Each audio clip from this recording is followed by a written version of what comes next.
বড় মাসিমা বর্ষার হাতে মিঠির ডাক্তারি কাগজটা দেখে বলে, ওটা কি? বর্ষা বলে, ও অপ্রয়োজনীয় কাগজ, আমি এক্ষুনি ফেলে দিচ্ছি। ওদিকে কমলিনী মিঠির জন্য, মিঠির অপারেশন হচ্ছে সেই জন্য কাঁদতে থাকলে মিঠি বলে, তুমি চিন্তা করো না, কিচ্ছু হবে না। কমলিনী বলে, তুই এখন বুঝতে পারছিস না, যখন মা হবি তখন বুঝতে পারবি। সন্তানের একটু কেটে গেলে মায়ের কত কষ্ট হয়। এদিকে বর্ষা বড় মাসিমা আর লক্ষ্মীমণিকে খেতে দিয়ে বলে, খেতে দিয়ে দিলে তারাও বর্ষাকে খেতে বললে বর্ষা বলে, আমি এখন খাবো না, পরে খেয়ে নেব।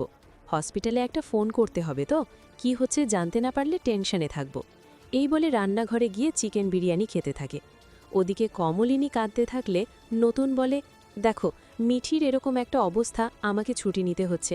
তোমারও যদি কিছু হয়ে যায় আমাকে তো ছুটি নিয়ে তোমার কাছেই পড়ে থাকতে হবে, আমি কাজে মন বসাতে পারবো না। কমলিনী বলে, তা তোমাকে কি আমি কাজে যেতে বারণ করেছি? পাশ থেকে কমলিনীর কাকুমণি নতুনকে বলে, তুমিও কি এরকমভাবে কথা শোনাচ্ছ কেন? নতুন বলে, আমি কাউকে কথা শোনাচ্ছি না। প্রিয় দর্শক, প্রতিনিয়ত নতুন পর্বের আপডেট ভিডিও পেতে আমাদের চ্যানেলটি সাবস্ক্রাইব করে পাশে থাকুন। এদিকে লক্ষ্মীমণি বর্ষাকে লঙ্কা দিতে বললে বর্ষা তার খাওয়া ছেড়ে বড় মাসিমাকে লঙ্কা দিতে গেলে বড় মাসিমা বলে, কেমন একটা আমিষ আমিষ গন্ধ পাচ্ছি। লক্ষ্মীমণি বলে, হ্যাঁ, কিন্তু মাছ না মাংসের গন্ধ বুঝতে পারছি না। তারপর বর্ষাকে বড় মাসিমা বলে, তোমার মুখে ওটা কি লেগে আছে? বর্ষা বলে, আমি আয়নায় গিয়ে লিখে আসছি।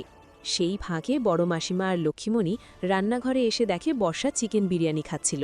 তারপর বর্ষাকে বলে, যাও বাকিটা গিয়ে খেয়ে নাও। ওদিকে নতুন সমানে কমলিনীকে কথা শোনাতে থাকে আর বলে, তুমি তো নিজের ছেলে মেয়ের ব্যাপারে ভাবো, আর কারোর কথা ভাবতে পারো না। এই যে করছি সবসময় নিজের সংসার ছেড়ে তোমার কাছে চলে আসছে, ও আজকে কিছু বলছে না, কিন্তু 10 দিন পরে বলবে। আমি 10 দিন আগে বলছি। কমলিনী বলে, তুমি কি বলছো? পাশ থেকে কমলিনীর কাকুমণি নতুনকে বলে, তুমি মাথা ঠান্ডা করো, আমি বুঝতে পারছি তোমার কোথায় কষ্ট হয়। বুড়িমাও তো একটা দুঃসময়ের মধ্যে আছে। নতুন বলে, এই দুঃসময় তো কোনোদিনও আমি ওকে একা ফেস করতে দিইনি, কোনোদিনও ওকে আমি একা ছেড়েছি, একা ওকে ভোগ করতে হয়। প্রিয় দর্শক, আজকের পর্বের আপডেট ভিডিওটি এখানেই শেষ করছি। দেখা হচ্ছে পরবর্তী আবার একটি নতুন ভিডিওতে।